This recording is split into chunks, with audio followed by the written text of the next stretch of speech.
16 अगस्त 1946 ये तारीख शायद हमारे देश की सबसे दुख भरी तारीखों में से एक है। यही वो दिन था जहां से सिटी ऑफ जॉय के नाम से मशहूर कोलकाता शहर अगले 3 दिनों तक सिर्फ जलने वाला था। सड़कों में लाशों का ढेर था, गलियां आग में लिपटी थी और इंसानियत मानो चीख चीख कर मदद मांग रही थी। वो कोलकाता जो अपने कल्चरल हेरिटेज और लिटरेचर हब के लिए फेमस हुआ करता था, अब वो सिर्फ कत्ल और खौफ का खेल देख रहा था। अब सवाल ये है, आखिर एक शांत सुबह इतने बड़े कत्लेआम में कैसे बदल गई? क्या यह सिर्फ एक दंगा था या किसी की सोची समझी साजिश जिसका नतीजा लाखों जिंदगियों की बर्बादी का कारण बना? आइए जानते हैं भारत की कुछ अनकही कहानियों में से एक, द ग्रेट कलकत्ता किलिंग्स।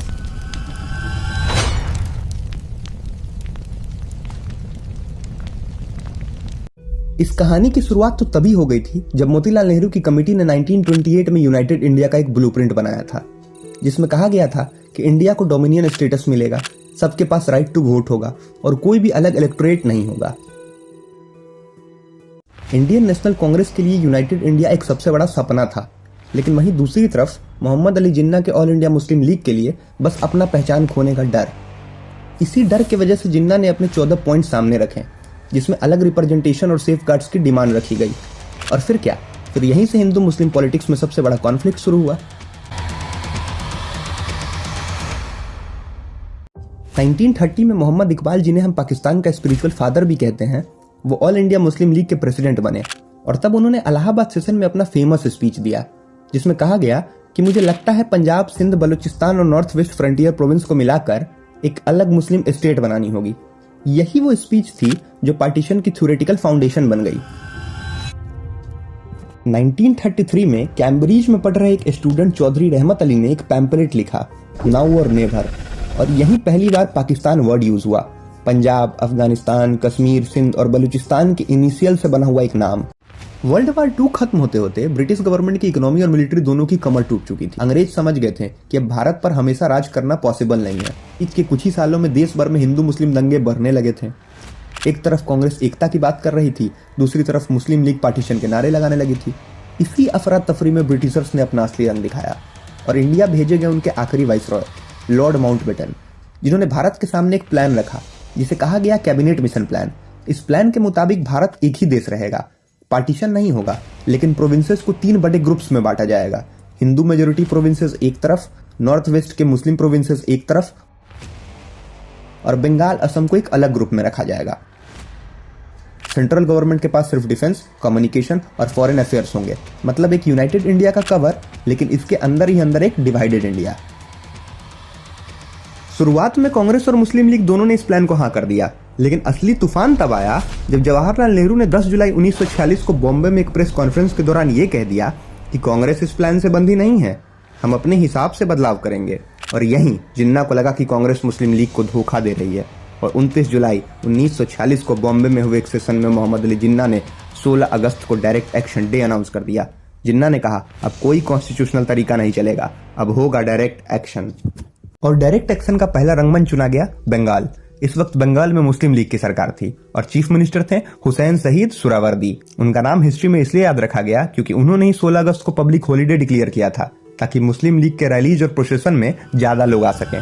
ये पब्लिक हॉलीडे का डिसीजन बंगाल को एक बारूद के ढेर पर बैठा गया। कलकत्ता जैसे मिक्स्ड पॉपुलेशन वाले शहर में जहां हिंदू और मुस्लिम दोनों बराबर थे, ये फैसला एक सीधा सिग्नल था कन्फ्रंटेशन का।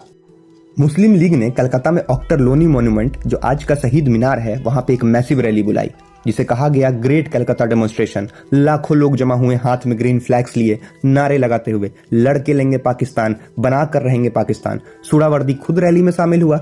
मौलवी और नेता ओपनली भड़काऊ हुए स्पीचेस देने लग गए। स्पीचेस में कहा गया, आज हम अपना ताकत दिखाएंगे, लड़के लेंगे पाकिस्तान।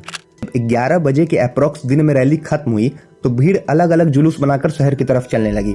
शुरुआत हैरिंगसन रोड पर हिंदुओं के शॉप्स को तोड़ने से हुई, वही हैरिंगसन रोड जिसे आज हम महात्मा गांधी रोड या एमजी रोड के नाम से जानते हैं। दुकानों को पहले लूटा गया और फिर उसमें आग लगा दिया गया। खबर पूरे नॉर्थ कलकत्ता में फैल गई। बुरा बाजार और कॉलेज स्ट्रीट के आसपास छुरी, तलवार, लाठी चलने लगे। शहर एकदम 2 कैंप्स में बट गया। पुलिस या तो चुप रही या तो रॉयट्स को बढ़ावा देती नजर आई और गवर्नर फेडरिक बुरोज पर भी आरोप लगा कि उन्होंने जानबूझकर डिले किया। जब हिंदुओं ने खुद पर अटैक होते हुए देखा तो उसमें से ही एक बुरा बाजार पर मीट की दुकान लगाने वाला गोपाल पाठा, जिसका असली नाम था गोपाल बैनर्जी, उसने अपनी दुकान से बचर नाइफ्स, तलवारें जैसे हथियार निकालकर एक हिंदू गैंग ऑर्गेनाइज किया और उसने ओपन ऑर्डर दिया, अगर एक हिंदू मरा तो बदले में 10 मुस्लिम काट डालेंगे। देखते ही देखते कलकत्ता में खून की नदियां बहने लगी।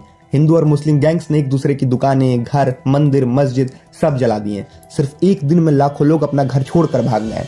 दंगा इतना ब्रूटल था कि एक आई विटनेस ने बताया कि जो हिंदू बच्चे हैरिंगटन रोड पर घर के बाहर खेल रहे थे उन्हें तलवारों से काट दिया गया।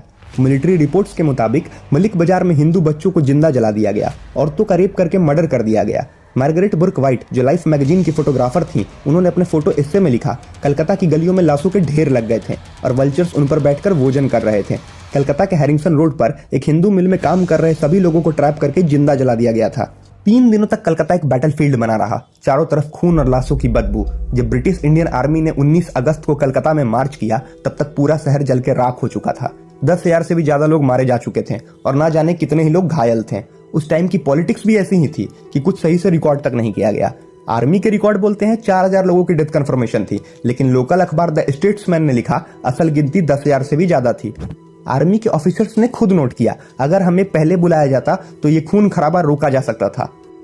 इतना सब कुछ जानने के बाद भी एक सवाल अभी भी जिंदा है, क्या यह सब एक स्पॉन्टेनियस दंगा था या एक प्लान्ड साजिश जिसका असली एजेंडा ही इंडिया का पार्टीशन था? क्योंकि कलकत्ता के बाद जो आया वो इंडियन हिस्ट्री का सबसे खूनी दौर था।